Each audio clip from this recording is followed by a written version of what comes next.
Salut à tous, j'espère que vous allez bien. Aujourd'hui on va parler de Widowmaker et plus précisément de ses capacités. Notamment sa mine tactique, son grappin, son arme principale et d'autres petits détails. La plupart des gens pensent que les capacités de Widow sont assez basiques et pas forcément incroyables, mais pourtant, si vous les utilisez correctement, ça peut faire une énorme différence. Commençons par la mine tactique. Il faut savoir qu'elle inflige 75 points de dégâts en 5 secondes et qu'elle prend 15 secondes à se recharger. La mine tactique, c'est vraiment un outil sous-estimé par les joueurs, mais c'est un véritable atout. Dans un premier temps, elle inflige des dégâts comme je vous l'ai dit précédemment. Elle vous donne également une information lorsque la mine tactique est activée. Et en plus de ça, vous avez un wall sur la cible touchée. Autant vous dire que si vous la placez bien et qu'un ennemi tombe dedans, il y a peu de chances qu'il survive. Elle vous permet également d'avoir le contrôle sur une zone. Si par exemple vous êtes placé à un endroit où vous risquez de vous faire backstab, la mine peut empêcher ça en vous donnant l'information que l'ennemi est derrière et dans le meilleur des cas le tuer. Elle permet également de couvrir votre fuite en cas d'attaque. Si un ennemi vous poursuit, vous placez une mine sur votre trajet pour lui faire des dégâts et potentiellement le faire fuir.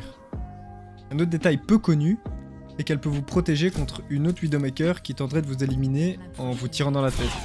Comme vous pouvez le voir ici, si vous placez une mine tactique devant vous lorsque vous êtes face à une autre Widowmaker, lorsqu'elle va vous tirer dessus pour vous mettre un headshot, elle va tirer dans la mine tactique, alors que vous pourrez lui tirer dans la tête.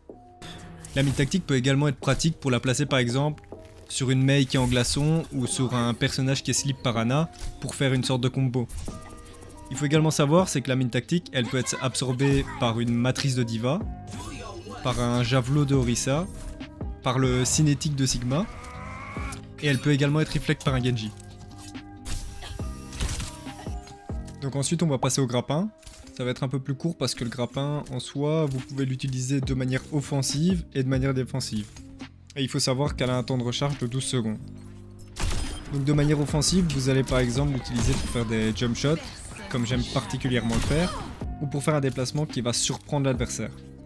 Mais par contre ça va être important lorsque vous faites un mouvement qui est un peu plus agressif au sol face aux ennemis, c'est de le garder quand même pour avoir un moyen de fuir lorsque vous faites un move qui est un peu plus grid par exemple. Et donc le garder de manière défensive.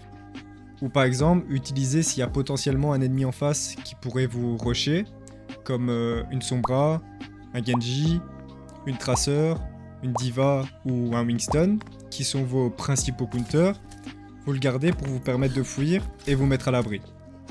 Et bien sûr, le grappin va également vous permettre de vous placer à des spots auxquels vous n'aurez pas eu accès si vous étiez à pied, et qui vous donne une vision que vous n'auriez pas eu si vous étiez au sol. Maintenant, on va passer sur l'arme de Widow, le baiser de la veuve. Il s'agit d'un sniper qui peut également servir d'arme d'assaut. En mode sniper, il faut savoir qu'un tir chargé à fond va mettre 120 points de dégâts. Donc par exemple, comboté à la mine tactique, l'ennemi va rester à 5 PV, ce qui va permettre de ne pas le one-shot en fait. Et lorsque vous faites un tir dans la tête, les dégâts critiques sont multipliés par 2,5 et donc sont égales à 300 dégâts. Pour ce qui est de l'arme d'assaut, vous allez l'utiliser dans très peu de situations. En général, vous allez préférer le sniper. Maintenant, ça peut fonctionner par exemple pour achever une cible, justement si elle a pris la mine tactique et que vous lui avez mis une balle et qu'il lui reste 5 PV, ou pour tirer dans du shield. Mais dans 90% des cas, vous allez préférer utiliser le sniper.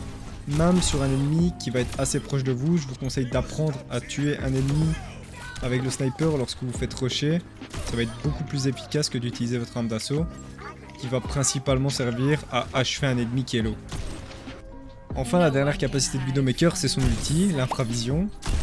Il n'y a pas grand chose à dire, si ce n'est de ne pas l'utiliser n'importe quand et de bien choisir le moment pour le déclencher. Assurez-vous d'être bien placé au moment de son utilisation, car vous n'aurez 15 secondes pour faire un maximum de kills. Donc voilà, on a fait le tour des différentes capacités de Widowmaker. Si vous avez d'autres astuces ou techniques que vous utilisez dont je n'aurais pas parlé, n'hésitez pas à le dire en commentaire, ça pourrait m'apprendre quelque chose et ça pourrait servir à d'autres. Et si la vidéo vous a plu, n'hésitez pas à mettre un pouce bleu juste en dessous, c'est un petit détail pour vous mais qui moi m'aide énormément. Et je vous dis à bientôt dans de prochaines vidéos. Allez, salut!